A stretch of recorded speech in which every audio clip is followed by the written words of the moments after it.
নমস্কার বন্ধুরা, আজকে আমি তোমাদের বানিয়ে দেখাবো রেস্টুরেন্ট স্টাইলে চিকেন কিমা কাটলেট রেসিপি। চিকেন কিমা কাটলেট বানানোর জন্য প্রথমে আমি নিয়েছি দুটি বড় সাইজের আলু, যেগুলো আগে থেকেই আমি সিদ্ধ করে রেখেছি। আর নিয়েছি পেঁয়াজ কুচি, রসুন কুচি, আদা কুচি, কাঁচা লঙ্কা কুচি। প্রথমে সিদ্ধ করে রাখা আলুগুলো ছাড়িয়ে নিলাম। এরপর ওভেন অন করে ফ্রাইং প্যান গরম হলে তার মধ্যে 4 চামচ সরষের তেল দিয়ে দিলাম।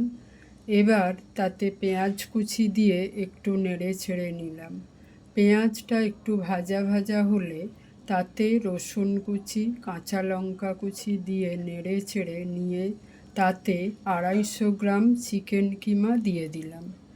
এবার সব কিছু ভালো করে মিক্স করে নিলাম।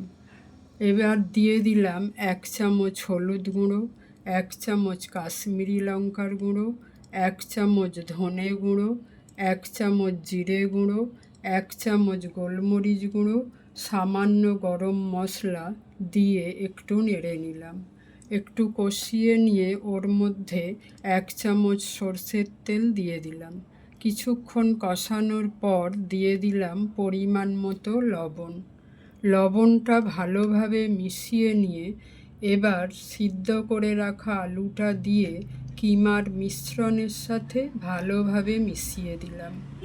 এইভাবে আমার কাটলেট বানানোর পুরটা রেডি করে নিলাম। এবার এটাকে ঠান্ডা হতে দিলাম।